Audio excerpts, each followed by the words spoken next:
Hello everyone, I'm here to tell you some scary stories, but in a way that helps you relax and fall asleep. If you enjoy these videos, don't forget to like and subscribe, it really helps a lot. Also, tell me in the comments where are you watching from and what time is it right now.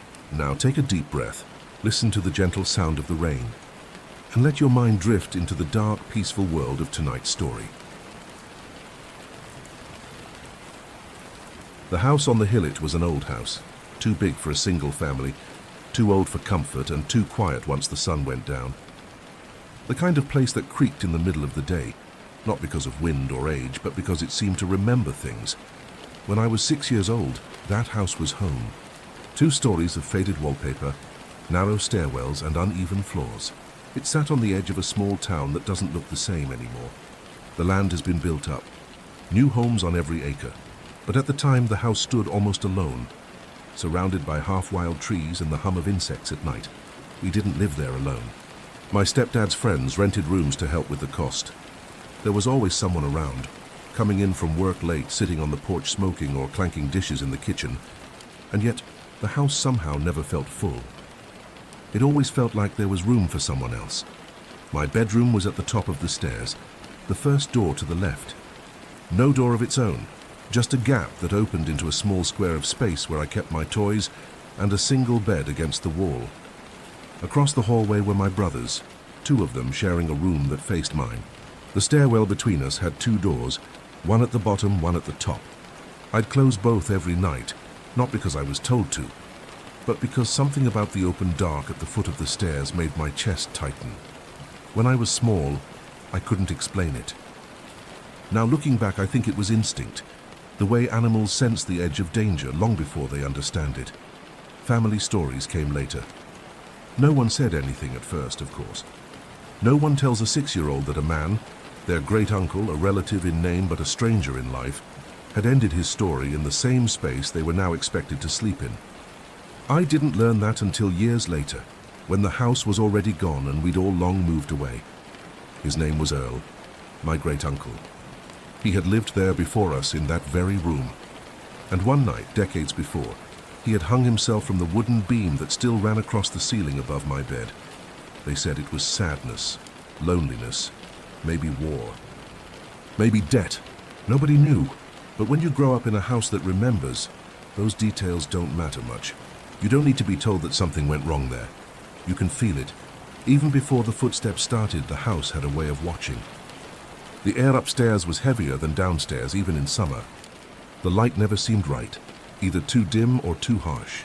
Sometimes when I'd climb the stairs after dark, I'd feel the air change halfway up, like stepping into a place that didn't belong to the same night as the one outside. That was the world we lived in. A world that looked normal by daylight. Laughter, breakfast, running through hallways. But that turned uneasy and foreign as soon as the clock neared 10. And that was when Earl began his walks. The first night it happened, no one really said anything. My brothers heard it before I did. Slow, heavy steps on the staircase, steady as a metronome. They thought it was one of the roommates coming up late. Maybe half drunk, maybe just restless. But the strange thing was, no door ever opened downstairs. No one ever came up. The steps started around 10 or 11 at night, always when the house had gone quiet, when lights had been turned off and everyone had settled in. You could hear the rhythm through the walls, creak, pause, creak, pause. It would climb all the way to the top of the stairs, then stop just outside my doorway.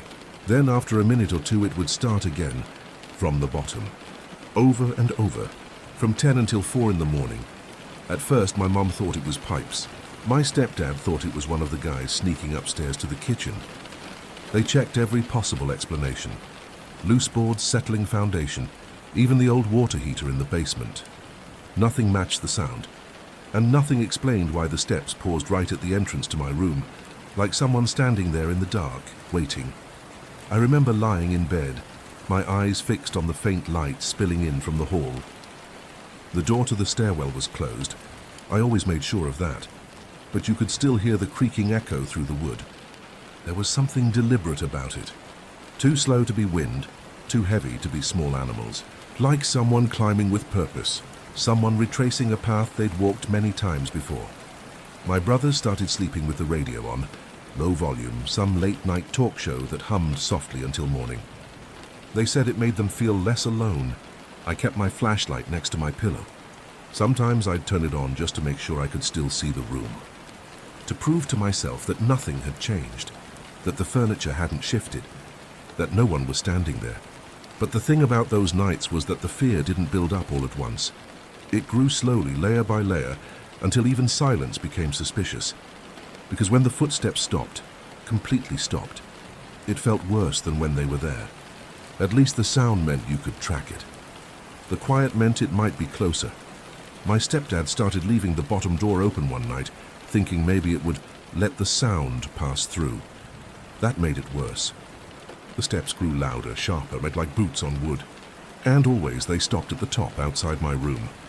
By the end of that first month, the footsteps were a part of the house's routine. The same way you get used to a distant train or an owl outside, we grew used to it, terrified but accustomed. We'd talk about it in the mornings, half joking, half dreading the next night. Mom would laugh and say, maybe it's just Earl keeping watch. But there were nights when the laughter didn't come so easily, when you could see in her eyes that she'd heard them too, and that deep down she believed it was him. I don't know what made me do it that night. Maybe it was exhaustion, years of lying awake listening to those same slow steps. Maybe it was anger, or maybe I just wanted proof that I wasn't losing my mind. It was close to midnight. The house was silent except for the ticking of the hallway clock, and that familiar sound beginning again at the bottom of the stairs. Creak, pause, creak, pause. The rhythm was perfect, like someone pacing their way through eternity. I sat up in bed, holding my breath. The top door of the stairwell was closed, but I could see its faint outline in the dim light from my night lamp. The sound came closer. Halfway up, 3/4 up, almost at the landing. Then it stopped. I remember my hands shaking as I reached for the flashlight. It felt absurd, like I was gearing up to confront something invisible. But I had to see. I had to know. The light flicked on, washing the room in a pale yellow glow. For a few seconds, nothing moved. Then slowly I climbed out of bed, crossed the short stretch of floor and reached for the handle. The wood was cold. I turned it, heard the faint click and pushed the door open. The stairwell light was off. I could see maybe halfway down before the darkness swallowed everything. The air felt heavier like it always did at that hour, still dense and wrong. I waited, half expecting a raccoon, a person, something. But the stairs were empty, emptied and silent. That was the strangest part. The moment I turned on the light, the footsteps stopped completely. No retreating, no shuffling, no echo. Just an instant, absolute silence, like whatever had been climbing was now listening. I stood there for what felt like minutes. My heart was pounding so loud it seemed to fill the stairwell. Then, when nothing happened, I slowly closed the door again, locked it, and ran back to bed. I dove under the blankets like a terrified little kid, even though I was trying to convince myself that I wasn't one. A few seconds passed, maybe less. Then it started again from the bottom of the stairs. Creak, pause, creak, pause. The same rhythm. Like the light hadn't changed anything at all. That night, I didn't sleep. I don't think anyone in the house did. The next morning, my mom looked as tired as I felt. When I told her what I'd done, she didn't scold me or laugh. She just looked at me and said quietly, "Don't open that door again." I didn't ask why. I didn't have to. We both knew that, whatever was walking those stairs, it didn't want to be seen. By the time I was 8, the footsteps had become such a part of our lives that we spoke about them like bad weather. Predictable, irritating, and, for reasons no one could explain, something we just had to live with. But there was one night when my mum decided enough was enough. It had been louder than usual that week. The steps didn't just stop at the top anymore. They began to linger, pacing back and forth like someone trying to remember where they'd left something. Sometimes the sound came with a faint creak from my bedroom ceiling, as if weight was shifting just above me. That part always made my stomach turn, even before I knew the truth about what had happened there. It was a Saturday, close to midnight. My mum had been up late in the living room reading, a single lamp on beside her. I was awake too, staring at the ceiling, counting each step. I heard the bottom door creak, the signal. Then came the rhythm again. Creak, pause, creak, pause. It reached the top, paused outside my doorway. Then, for the first time, The sound moved into the room across the hall, my brother's room. My youngest brother started to cry. That's when Mom snapped. She slammed her book shut, stomped halfway up the stairs, and yelled into the dark, "Go to bed, Earl!" The house went still. Not gradually, instantly. The air, the creaks, even the hum of the refrigerator from downstairs seemed to cut out at once. You could feel it, like sound itself had been sucked out of the space. My brother stopped crying. I remember clutching my blanket and listening, waiting for it to start again. But it didn't. For the first time in years, it didn't. Mom stood there at the top of the stairs for a while, staring down into the dark. Then she muttered, "Enough is enough," and turned off the light. She didn't say another word about it. And that night, for the first time in as long as I could remember, I slept without hearing a single step. The next morning, Mom looked different, pale but calm. When my stepdad asked what had happened, she just said, "He heard me," that was all. For weeks afterward, the house was quiet. We started to think it was over, that somehow after all those nights she'd finally put whatever it was to rest. But quiet doesn't always mean peace. Sometimes it's just the pause before something comes back stronger. The silence lasted about 3 weeks. For a while we almost let ourselves believe it was over. No creaks, no pacing, just the usual sounds of an old house settling. Harmless, familiar. It felt like a kind of peace. But peace doesn't last long in houses that remember things. It started small. My youngest brother began to wake up crying again, but when we asked what was wrong, he'd only say, "They're talking too loud." When Mom pressed him, "Who was talking?" He'd shrug or point vaguely toward the hallway. Sometimes he'd whisper that there were people in the house, plural, not just one. At first, we thought it was nightmares. Kids see shadows. Their imagination fills in the rest. But then it wasn't just him. I started hearing something different too. Faint murmurs underneath the creak of the boards. Not words exactly, more like the rhythm of speech, low and restless, coming from somewhere along the stairwell. If you leaned in close enough, it felt like the sound was behind the wall itself, like someone whispering through the wood. The footsteps came back soon after.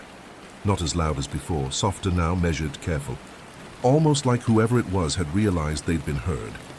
And maybe they didn't want that anymore. Mom tried to ignore it at first. She'd tell us, "Old houses make noise. Don't feed it." But then one night my stepdad caught her standing at the top of the stairs again, listening. He said she looked pale, frozen, like she was waiting for something. When he touched her shoulder, she flinched. She said she'd heard a man's voice, and low, close, whisper her name from the dark. After that, she stopped pretending it was the pipes. She told us about Earl for the first time a few months later. Said he'd been our great-uncle, lived there long before we did. Said he'd been kind but troubled, and that one night, long before any of us were born, he'd taken a rope up to the same room I slept in, and never came back down. I remember sitting at the kitchen table, my cereal going soggy, while she told the story in a flat, matter-of-fact voice. She didn't look at me when she said it, but she didn't have to. Because from that day on, every sound, every creak, every shift in the air had a name. Earl. We didn't talk about him much after that, but we all knew when he was there. The dogs would stay downstairs, refusing to climb the steps. The hallway light would flicker, and some nights, if you were brave enough to stay awake past midnight, you could hear the faint echo of boots on wood. Slower than before, but steady, always steady, moving up toward the place he'd left this world. After Mum told us about Earl, everything about the house started to feel different. It wasn't just the footsteps anymore. It was the air, the weight of it. Even during the day, it felt like someone was always listening. The house had a way of holding on to things. Voices carried differently. Echoes lasted too long. If anyone argued, even over something small like who used the last of the milk, it was as though the walls soaked it in. The air would thicken, and the next night the footsteps would return, louder, more insistent. Almost like it fed on tension. Mom started lighting candles in the kitchen at night. Not for prayer exactly. She just said it made the place feel calmer.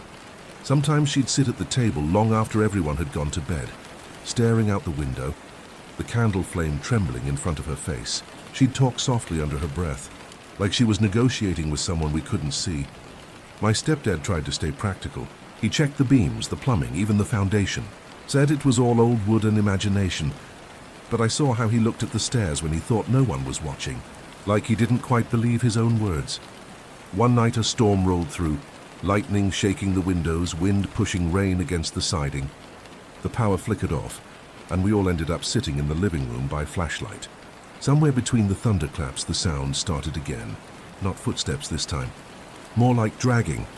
A dull, slow scrape, climbing the stairs inch by inch. No one spoke. We just listened. Then over the wind came a faint thud, a heavy, hollow impact from upstairs.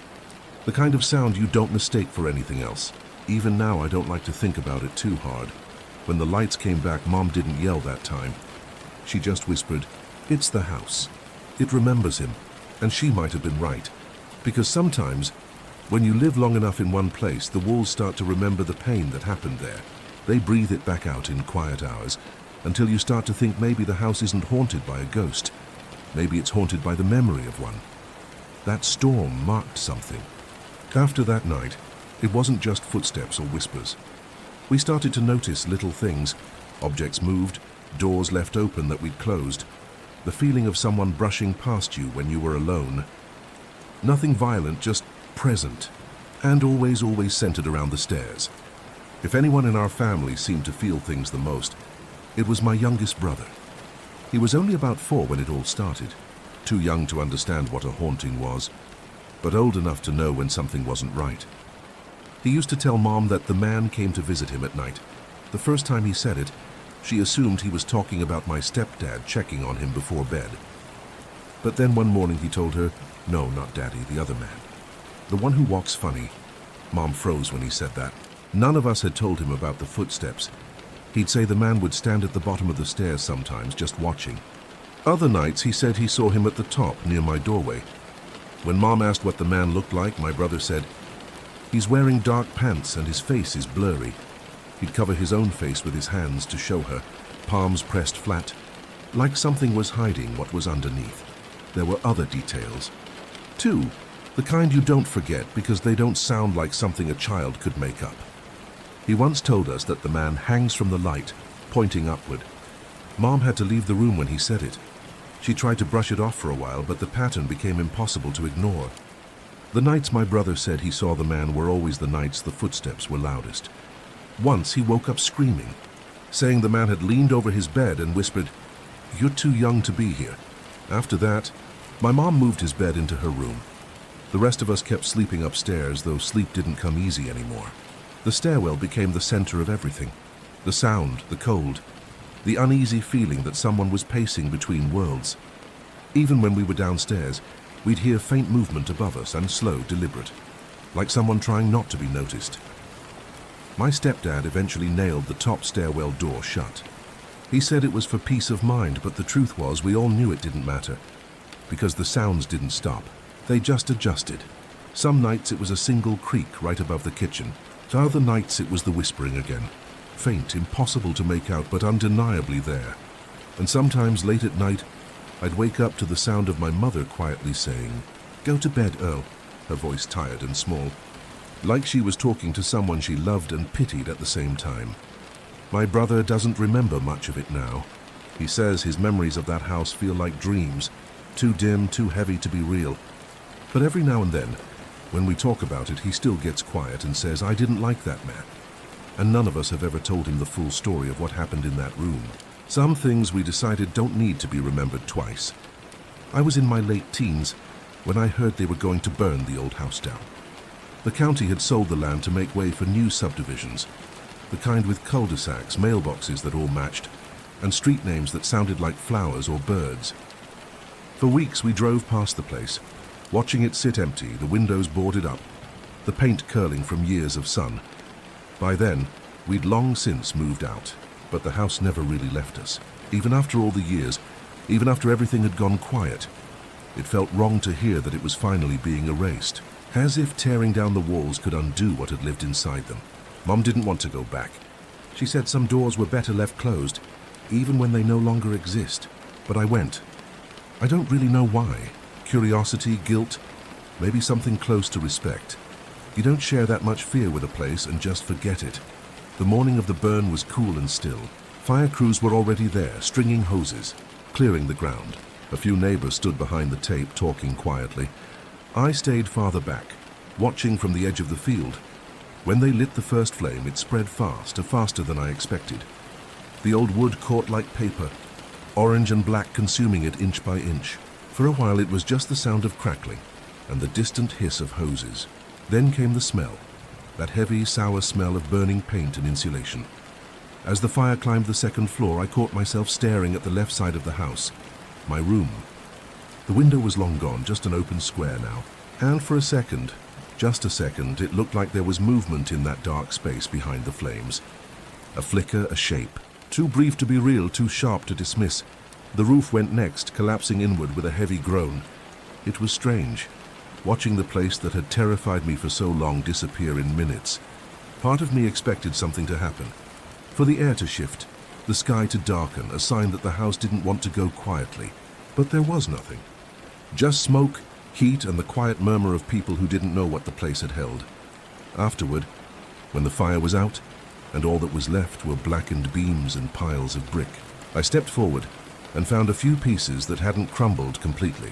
One of them was part of the old stairwell, charred but still solid. Another was a brick from the foundation. I took them both home. Mom didn't say much when she saw them. She just looked at the blackened edges and shook her head. "Don't keep the past," she said softly. "It remembers you." But I couldn't let them go. They sit on a shelf even now, faintly stained, faintly smelling of smoke. Sometimes late at night I'll catch myself staring at them and listening, waiting. And though the house is gone, though nothing is left but subdivisions and streetlights, there are still moments when the air feels heavy, and I swear I can hear it again, faint, distant, and patient. Creak, pause, creak, pause. Time is supposed to soften things. You move away, you grow older, and the memories fade a little at the edges. But with that house, they never really did. It's strange how something you can't explain stays sharper than the things you can. After we moved out, life went on the way it always does. New towns, new schools, new jobs. We stopped talking about the house most of the time, except when someone brought it up by accident. Then the whole room would go quiet, like we'd all stepped back into those late night hours again. Mom was the one who carried it the heaviest. For years she'd pause whenever she heard creaking floorboards in any new place we lived. It was instinct. She'd look toward the stairs, waiting, before realizing there were no stairs there anymore.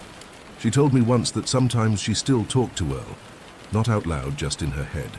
Not as a prayer, but as a kind of truce. My brothers handled it differently. The oldest tried to rationalize it, said it must have been the wind, the old beams, our imaginations feeding off each other. But even he didn't sleep with his door fully closed after that. The youngest, the one who used to see things, doesn't like to talk about it at all. He won't even drive past where the house used to stand. If the subject comes up, he'll just shake his head and change the topic. As for me, I've spent most of my life trying to make sense of it without twisting it into a story. People love stories. They like clean endings and clear explanations. But the truth is, not everything fits into that kind of box. Sometimes a house is just a place, and sometimes it's a mirror for what's been left behind. I've looked up the records, read about Earl, his service history, his letters, what little there was left of him on paper. He wasn't violent. He wasn't cruel. Just lonely, a quiet man who lived too long inside his own head. And when I think about those footsteps, about how they stopped whenever the light came on, I wonder if maybe he wasn't trying to scare anyone. Maybe he was just trying to be noticed one last time. There's a saying I heard once, that ghosts don't haunt places, they haunt people. If that's true, then maybe we were part of it too. Maybe all that fear, all those nights of listening and waiting, gave him just enough to keep walking. Even now, I don't dismiss it. Not anymore. Because some nights when everything is quiet, I still hear the old rhythm in my head. Creak, pause, creak, pause. Not loud, not frightening. Just steady. And somehow, after all these years, that sound doesn't scare me anymore. It feels almost like a reminder that we shared something once, something that couldn't be fully explained or erased. And maybe that's all a haunting really is. Something that refuses to be forgotten. Years later, I went back. Not out of curiosity or bravado, but because I needed to close the loop in my own mind. The neighborhood that replaced the house was clean and tidy. Cul-de-sacs, manicured lawns, matching mailboxes. The street names had changed. The trees were smaller. and the air smelled of fresh asphalt instead of old wood and dust. I walked slowly down the street that once led to the old driveway. There was no trace of the house itself, no staircase, no rooms, no creaking boards to listen for. Only shadows in the evening sun, stretching across lawns that seemed impossibly new. I carried the charred bricks with me, one from the stairwell, one from the foundation. I held them loosely in my hands, feeling their weight and rough texture. For a long moment, I just stood there, imagining the old house in its place. Every step, every whisper, every night that seemed to stretch into forever. I placed the bricks at the edge of what had once been the front yard. I didn't bury them. I didn't hide them. I just set them down and watched as the light shifted. And for a brief moment, I thought I could feel the air change. A subtle pull, a presence that didn't need a body to exist. I didn't hear the footsteps, not really. But in my mind, in the quiet space of memory, I could still hear them. Steady, measured, patient. Creak, pause, creak, pause. I realized something that day. The house may have been gone, but the story wasn't. It lived in the air, in our memories, in the way we thought about space and time and the thin line between what we see and what we feel. I walked away slowly. The neighborhood hummed around me. Cars, sprinklers, children playing, ordinary life. Yet a small part of that old house and of Earl still lingered beneath it all. I've never doubted ghosts since. Not really. And I don't think I ever will. Some things aren't meant to be fully explained. Some footsteps, some voices, some presences. They exist to remind us that the past isn't as far away as we like to think. And sometimes, even when the house is gone, the memory walks with you. The meeting at the Barrett began like so many nights do, with laughter, music, and the ordinary distractions of a city alive after dark. A young woman, let's call her Sarah, a female friend of a friend, was out with friends unwinding in a local bar. She wasn't looking for trouble. She was enjoying the night, sipping a drink, and laughing at the mundane dramas of people around her. That's when he appeared, the man who would unknowingly change the trajectory of her life that evening. At first, he seemed ordinary enough. Confident, polite, charismatic. He struck up a conversation, laughed at her jokes, offered to buy her a drink. Sarah didn't sense danger. The city streets outside were alive with people, and the bar itself was crowded. He seemed harmless, normal. She felt a casual, ordinary trust in him. Eventually, he invited her to his apartment for another drink. It was casual, seemingly innocent, an extension of their conversation in private, a quiet place to continue talking. Sarah hesitated. A cautious person by nature, she weighed the situation in her mind, but there was no reason yet to fear. She agreed. The elevator ride, the hallway, the door, all ordinary, all mundane. She stepped inside expecting nothing more than conversation, a glass of wine, perhaps a few more laughs. And yet normalcy began to crack almost immediately. Sarah had been at his apartment for only a short while when she began to feel a wrong. It started subtly, a light dizziness, nausea that she tried to ignore. She excused herself to the bathroom, hoping that a few moments of privacy would help. Once inside, the sensation intensified. Her hands shook and the room seemed to tilt. Panic began to creep in. Instinctively, she reached for her phone. She knew she needed help. She dialed the emergency number, 911 or 112 in her country, giving them her address. Her voice was trembling, fragmented, but the urgency was unmistakable. Before she could finish explaining, darkness claimed her. She passed out, phone still in hand. The responder immediately recognized the signs. This was no ordinary faint. Something dangerous was happening. Authorities were dispatched. Police, possibly the fire department as backup. They arrived swiftly. When they reached the apartment, they acted decisively. They kicked in the door. Sarah, unconscious and vulnerable, didn't see the danger surrounding her. The police did something that confused her at the time. They placed a bag over her head before carrying her outside. It seemed strange, almost cruel, and it haunted her long after. Weeks later, during therapy, that detail consumed her thoughts. Why the bag? What had they hidden from her? It was only during therapy, weeks after the incident, that Sarah finally learned why the police had placed the bag over her head. Her psychologist insisted that understanding the full reality was essential to her recovery. Reluctantly, the authorities revealed the truth. The apartment was a nightmare frozen in time. Every inch of the place was covered in plastic. Walls, floors, even the ceiling. A sterile, suffocating environment designed to hide the horrors within. In the center of the living room stood a table, equipped with straps meant to restrain a person. Around it, a collection of knives and implements of torture was meticulously arranged, gleaming in the artificial light. Sarah's survival had been razor thin. The man had drugged her, intending to incapacitate her before subjecting her to extreme physical harm. Death was likely the end game. The police had acted quickly but carefully. The bag over her head was meant to shield her from seeing the full scope of the horror, to protect her sanity during the rescue. It was a level of violence so deliberate, so meticulously planned, that Sarah struggled to comprehend it. The idea that someone could arrange such a space in the modern world, in the middle of a city, was almost impossible to grasp. Even more disturbing, the man who had orchestrated it faced minimal consequences. Though his actions were horrific, he was only convicted of drugging her. Everything else, the preparations, the intent, the potential death, went unpunished. Sarah had survived physically, but the psychological aftermath lingered. Every noise, every shadow, every interaction in the city became a potential trigger. And the thought that she had to continue living in the same city as him, even after learning the truth, compounded the terror. After the rescue, Sarah tried to return to a sense of normalcy. But the city she once walked through casually now felt like a labyrinth of potential danger. Every corner, every familiar street, carried the weight of what had happened. Even knowing that the man had been partially convicted didn't alleviate the fear. If anything, it made it worse. He was still there. He had not been removed from her world, not fully. Simple errands became exercises in vigilance. Grocery trips, walks in the park, even taking public transportation were overshadowed by the awareness that someone capable of unspeakable acts still existed nearby.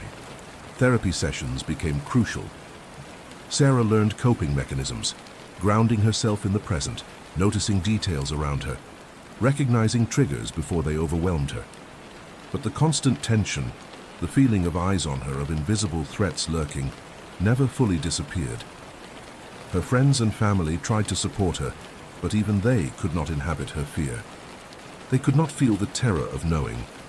Someone with the capacity for extreme violence lived in the same city and had almost succeeded in harming her. Each day was a negotiation between reclaiming life and managing the ever-present anxiety. The city's noise, once comforting, now seemed aggressive. Every dark doorway, every abandoned lot, every unlit alleyway became a subtle reminder of that night. Even months later, the shadow of that apartment, plastic, knives, the restraints, haunted her dreams. She would wake in the middle of the night, heart pounding, convinced she was reliving the moment she passed out in the bathroom. Living in proximity to her assailant was more than an inconvenience. It was a constant psychological battle, a reminder that safety is not always guaranteed, even when the law intervenes. Not long after Sarah's ordeal, the story surfaced again when 4 hours away. In a neighboring country, it was eerily similar. A young woman, alone, invited to a man's apartment, drugged, and placed in a setup designed to cause extreme harm. Plastic covered the floors and walls. Her table with restraints sat in the center, surrounded by knives and tools meant to inflict terror. The coincidence was chilling. Friends shared the news with Sarah, but the details left her paralyzed with unease. Could these two situations be connected? Was it the same man? Or was this a pattern she had narrowly escaped that could be repeating itself elsewhere? The thought that such horrors existed beyond her own experience made her world feel far less safe. It wasn't just about proximity anymore. It was about the realization that some people are methodical, calculating, and capable of acts designed to escape full legal consequences. Sarah couldn't help but notice the similarities, the meticulous planning, the apparent obsession with control, and the fact that law enforcement often only partially succeeded in preventing tragedy. Even after months of therapy, this echo haunted her, a reminder that the world could be far more terrifying than she had imagined. And though she survived, and though authorities intervened, the knowledge that such events could happen anywhere to anyone stayed with her, shaping her sense of safety and trust for years to come. Weeks after the incident, Sarah began seeing a psychologist. The sessions were difficult at first. Speaking aloud about the event, putting the pieces of that terrifying night into words, felt almost impossible. What haunted her most wasn't just the assault, it was the ambiguity surrounding what she had almost seen. The bag over her head, the hurried whispers of the police, the sterile environment outside her awareness. It all left her imagining the worst. Her psychologist pushed gently, insisting that understanding the full reality was essential for her recovery. It was not enough for her to know she had survived. She needed the truth. Only then did the authorities reveal the apartment in its horrifying entirety. Plastic sheeting everywhere, a table with straps, knives, tools designed for torture. The realization hit Sarah like a physical blow. The man had intended her death, had prepared meticulously, and she had narrowly escaped. Even knowing she survived, the knowledge that she could have been killed or worse, held captive for days in that plastic-covered nightmare, left a lasting imprint. The sessions became a delicate balancing act, processing trauma without letting the horror overwhelm her. Her psychologist emphasized that understanding the truth, as horrifying as it was necessary to reclaim a sense of safety, however fragile. Sarah clung to those sessions. They were the lifeline that helped her distinguish reality from fear and begin to rebuild her life in a city that had become a landscape of tension and shadows. Returning to everyday life was harder than Sarah had imagined. The city streets, once familiar and neutral, now seemed laden with invisible threats. Every shadowed doorway, every unlit alley, every distant footstep could trigger a memory she couldn't shake. She avoided the neighborhood near the apartment where the attack had occurred, but it wasn't just proximity that unnerved her. It was knowing that the man had walked freely, that he had faced minimal legal consequences, and that he might still be out there, living his life without real accountability. Routine activities became exercises in hyper-awareness. Grocery stores, public transport, even a simple walk down a crowded street demanded constant vigilance. Her mind catalogued every detail, every exit, every person who seemed to be observing. Sarah relied heavily on therapy to navigate these triggers. Her psychologist helped her implement strategies to ground herself in the present, to recognize intrusive thoughts, and to regain a measure of control. But even with these tools, she could feel the weight of fear pressing at the edges of her awareness. Every time she passed a man who resembled her attacker, her pulse quickened. Every time a stranger approached, she briefly relived the terror of that apartment. Living in the same city as someone who had tried to kill her was more than a logistical challenge. It was a constant psychological battlefield. And yet, despite the fear, Sarah forced herself to continue, to navigate her daily life. Because retreating completely from the world she knew would mean surrendering the very life she had fought to preserve. Even after months of therapy, Sarah found herself grappling with the deeper implications of what had happened. It wasn't just the trauma of being drugged or the near-death experience. It was the fact that the man responsible had faced almost no real consequences. Legally, he was only convicted of the drugging, the meticulously prepared apartment, the intent to torture, the potential for murder. None of it had been accounted for in his sentence. The injustice of it left her feeling both vulnerable and enraged. How could someone plan such horrors and evade accountability? The police had saved her life, yes, but the legal system had failed to fully recognize the gravity of the crime. This knowledge seeped into her daily life. It influenced her interactions with strangers, her sense of trust, and her perception of safety in the city.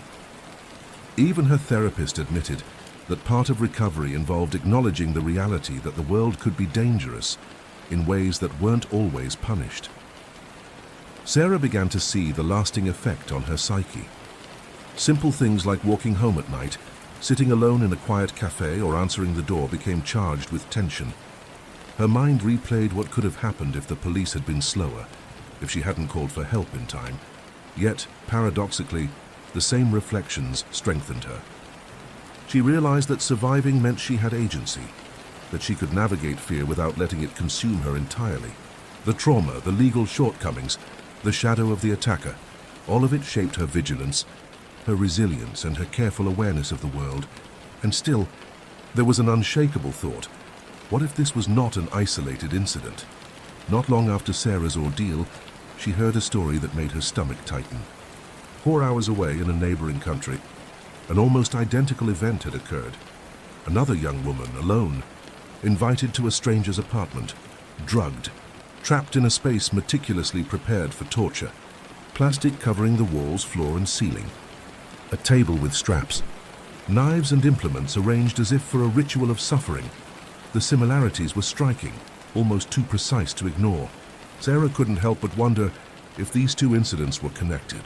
Was it the same man? Or had someone else learned from the first case, replicating it with chilling accuracy? The thought that her own survival might be part of a larger pattern made the city feel infinitely larger and infinitely more dangerous. It wasn't just about proximity anymore. It was about the existence of individuals capable of systematic, premeditated cruelty. Even months after her recovery, the knowledge of that other incident gnawed at her. It became a lens through which she viewed her city, her country, and the world, a reminder that evil could be methodical, mobile, and legally unaccountable. Every new report of a similar crime was no longer abstract. It was a mirror to her own trauma. She realized that while she had survived, countless others might not be so fortunate. And with that understanding came a constant, underlying tension, the awareness that survival doesn't guarantee safety, and that terror can echo across borders, cities, and lives. Time did not erase the memory, but it changed how Sarah lived with it. She could not undo the trauma, nor could she alter the fact that the man responsible had faced minimal punishment. But she could reclaim her life, cautiously, deliberately, and with awareness sharpened by experience. Therapy continued to be her anchor. She learned to navigate fear without letting it define her. She recognized triggers and found ways to ground herself. Shadows, dark streets, even strangers' smiles no longer automatically sent her spiraling into panic. Sarah became vigilant but resilient. She moved through the city carefully, but she did not disappear. She participated in life, connected with friends, and pursued her ambitions. Every time she took a step forward, it was a quiet victory over fear. Yet the echo of that night, the apartment covered in plastic, the table with straps, the knives arrayed for terror, lingered. She knew she would never forget it. But she also knew that her survival was proof of strength. The similar incident in the neighboring country reminded her that evil could exist anywhere, yet it also reinforced her determination. She would not let terror dictate her choices or her existence.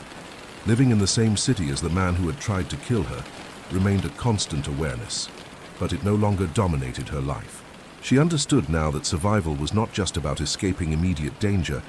It was about reclaiming autonomy over her mind, her body, and her sense of safety. In the end, Sarah's story is a testament to resilience. Horror may leave marks that never fade, but it can also forge strength, vigilance, and the capacity to live fully despite it. She survived, and in that survival she found the fragile, enduring power to move forward. Leaving home, I was 17. It was a season of endings. My family had decided to sell the only home I had ever known, a house that carried every childhood memory, every secret, every corner I had ever explored. My partner and I were tasked with packing, sorting, and saying goodbye to a place that had shaped who I was. The house felt hollow as we moved from room to room. Furniture had been removed, shelves stripped, and the familiar scent of home had been replaced with the cold odor of dust and decay. Every step echoed in empty hallways, reminding us that time had claimed what we had taken for granted. The basement called to us, or maybe I called to it. Its dark, cold air whispered in a way the other rooms did not. It was nearly empty now, a cavernous space that had once stored boxes, mementos, and my aunt's sewing materials. Shadows clung to the corners, stretching unnaturally in the dim light from the bare bulbs overhead. With my partner by my side, I felt brave enough to venture down. We explored slowly, touching the old concrete walls, peering into the corners, half expecting the house to reveal its long-held secrets. And then we saw it, a closet tucked in a far corner, containing my aunt's sewing machine and a heavy, imposing shelf. Behind that shelf there was something unusual, an old wooden door, with an aged skeleton key lock seemingly forgotten by time. I turned the knob. Locked. My curiosity surged, but the shelf was far too heavy to move alone. We left it for later, making a mental note to return once we could investigate properly. It was a door that should not have existed, a secret within a house we had lived in all our lives. And yet there it was, whispering of mysteries we could barely comprehend. That evening I couldn't stop thinking about the door. Its existence was impossible yet undeniable. The image of the heavy shelf, the old wooden door and the skeleton key lock replayed in my mind, haunting every quiet moment. I asked my mum about it, my voice betraying a mix of curiosity and unease. "Mom," I said hesitantly, "there was a door in the basement. Behind the shelf, an old wooden door with a skeleton key lock. Have you ever seen it?" She furrowed her brow, intrigued. "I've never known about it," she admitted. "I've been down there countless times, and I would have remembered a door like that." Her surprise only heightened my own. It was as if the house had deliberately hidden its secret from us, or worse, as if the door had never existed. We returned to the basement together the next day, determined to show her. My partner and I led the way, retracing our steps carefully. Dust stirred under our shoes, and the air seemed colder than before, carrying the faint scent of mothballs and something else. Something old, almost metallic. But when we reached the spot, the door was gone. In its place, a solid cement wall stretched across the basement corner, smooth, unbroken, unmoving. The shelf remained exactly where it had been, untouched and immovable. Every detail matched our memory, except for the door. My partner and I exchanged glances, disbelief and fear mingling in our eyes. We were certain we had seen it, both of us. Yet now it was gone. It was as if the house had swallowed its own secret, erasing it from existence, leaving us with a memory that refused to be explained. After that day, the memory of the door refused to fade. It lingered in quiet moments, in the corners of my mind where childhood memories and nightmares collided. Every creak of the old house, every shadow in the basement reminded me of what we had seen and what had vanished. At night, I would lie awake, replaying the image of the door behind the heavy shelf.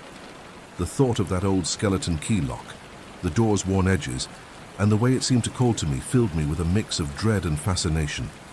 I tried to rationalize it. Perhaps it had been a trick of the light, a warped memory from years of living in the house. But my partner, who had been with me the entire time, remembered it just as vividly. The two of us had seen it, both of us. We talked about it constantly, trying to make sense of it. Could it have been a hidden storage space? An old wine cellar? Something my aunt had built and forgotten? None of it made sense. My aunt at 90 had always been meticulous. She would have remembered creating such a space. Even my mother's presence did not calm the unease. She was fascinated, yes, but skeptical. She had never seen the door, she said. And yet our certainty was unshakable. The basement became a place of quiet tension.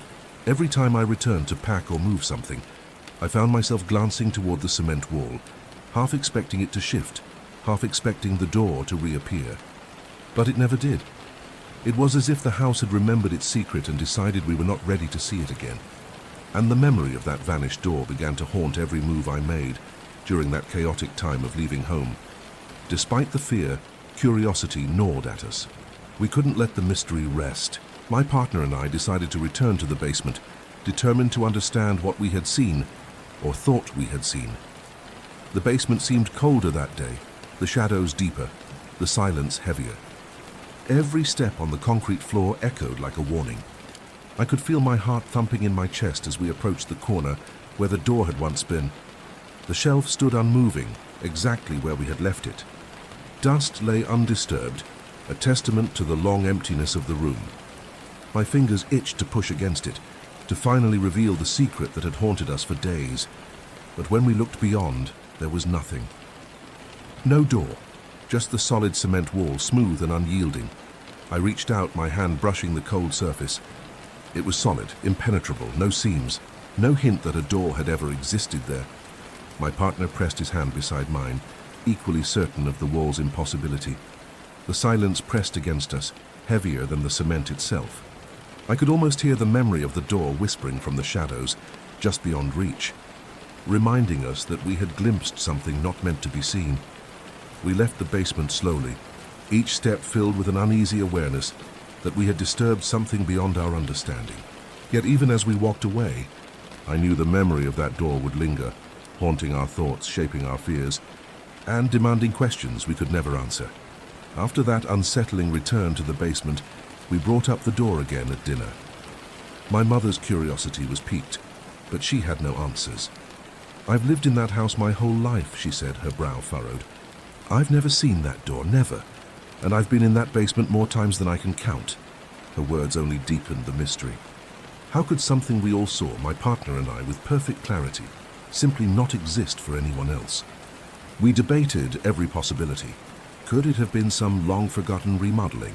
Had my aunt built a hidden compartment that no one else noticed? Or, and here the thought made my stomach twist, could it have been something else entirely? Something the house itself had conjured for reasons beyond comprehension. My partner and I shared knowing glances. Both of us remembered the door in identical detail. The worn wooden surface, the skeleton key lock, the way the dim light caught the edges. It was impossible to dismiss as a shared hallucination. Yet here we were, staring at a wall where the door had been. Even my mother, normally the voice of reason, admitted the strangeness gnawed at her. She began recounting memories of oddities in the basement over the years. Things moved slightly, unexplained drafts, the sensation of being watched. She had never connected them before. The family dinner ended with an unspoken agreement. Some things in that house were not meant to be understood. And yet, as we left the table, a shared unease settled over us. Something had been there and it was gone, and we had no way of knowing if it might return. That night, sleep brought no relief. The memory of the door crept into my dreams, twisting reality with impossible clarity. I could see it behind the heavy shelf, the worn wood gleaming faintly in dim light. The skeleton key lock seemed to gleam with an otherworldly promise, as if daring me to try it again. Even in the waking hours, the image lingered. Shadows in my bedroom seemed to shift with intention, and every sound in the quiet house, the creak of the floorboards, the hum of the heater, felt amplified, loaded with meaning. I tried to tell myself it was just stress, the upheaval of leaving home, the sadness of my aunt's absence. But my partner, who shared the memory perfectly, was haunted in the same way. We would exchange uneasy glances, and the silence between us carried the weight of unspoken understanding. We had seen something inexplicable. At night, I found myself imagining the door swinging open, revealing rooms beyond comprehension. Spaces hidden from time, perhaps holding memories of past generations, or worse, secrets we were not meant to uncover. The basement, once a mundane part of life, had become a threshold, a reminder that the world could hold impossibilities, waiting just out of reach, waiting for those brave enough to notice. Sleep became a fragile negotiation between rest and the haunting memory of that vanished door. Every dream, every flicker of shadow felt like a warning, a reminder that some mysteries refused to stay buried. In the days that followed, the basement and the vanished door began to seep into every corner of my thoughts. Packing up the house became more than a physical task. It became a psychological minefield. Every box I moved, every corner I swept, carried the potential for the impossible to resurface. I found myself lingering near the basement door, half expecting the wall to shimmer or the shelf to shift on its own. My partner did the same, and we often met in the basement in silence, both of us afraid to speak the thoughts that bubbled to the surface. Even mundane events began to feel surreal. A draft in the hallway, the creak of floorboards, a distant thud in the attic. Every sound was magnified, every shadow suspicious. The memory of the door, the lock, the way it had seemed to belong and yet not, began to warp our perception of the house. My mother, too, grew uneasy. She had never seen the door, yet she noticed the tension in us, the way our eyes kept darting toward the basement corner. She began recounting old stories, strange sounds at night, objects moved inexplicably, fleeting glimpses of shapes in corners. Was the house revealing its secrets now, or were we finally sensitive enough to notice what had always been there? We attempted to rationalize it, to push the thought aside, but each time we descended into the basement, the memory of that wooden door pressed against our minds. It was a presence, a void, a challenge, something impossible and persistent, refusing to be forgotten, refusing to let us leave the house untouched by its secret. By the time we finished packing, The sense of unease had grown into a silent, constant companion. The house was empty, but it was never truly vacant. The memory of the vanished door lingered, a haunting thread tying us to a reality we couldn't explain. The day we were set to leave, a strange compulsion drew me and my partner one last time to the basement. Boxes were stacked, furniture moved, the house nearly empty. Yet the pull of that corner, where the door had vanished, was irresistible. We approached slowly, hearts pounding. The shelf loomed as it always had, solid and immovable. But for a brief, impossible moment, I thought I saw the faint outline of a door behind it. The same wooden texture, the skeleton key glinting as it had before. I froze. My partner mirrored me, eyes wide, breath shallow. The outline shimmered like a mirage and then disappeared entirely, leaving only the cold, unyielding cement wall. It was gone again. Permanently, it seemed, leaving behind the certainty of what we had seen, a memory of something that had existed but refused to exist now. For a moment, the basement felt alive, watching us as we moved about, sensing our fear and fascination. The house exhaled a silence that was almost tangible. We left, carrying our belongings, our memories, and the lingering weight of the unexplained. Even as we walked away, the basement corner seemed to press against the back of my mind, a reminder that the house's secrets were its own. The door might never appear again. But its absence was as haunting as its presence, a ghostly imprint on a chapter of our lives that was now closed, yet impossible to forget. Even years after leaving the house, the memory of the basement and the vanished door refused to fade. Every time I thought about that old home, the image of the heavy shelf and the hidden door flickered in my mind. It wasn't just nostalgia, it was a ghost of possibility, a reminder that some things exist just beyond perception. I would occasionally recount the story to friends or family, and while most dismissed it as a trick of memory or imagination, my partner's identical recollection confirmed it. We had both seen it, and both of us had been unsettled by its disappearance. Visiting other houses, even modern and mundane ones, I became sensitive to odd corners, unusual doors, and spaces that seemed out of place. The world had acquired a subtle unease. The vanished door had taught me that reality could be unreliable, and that some mysteries are best left unchallenged.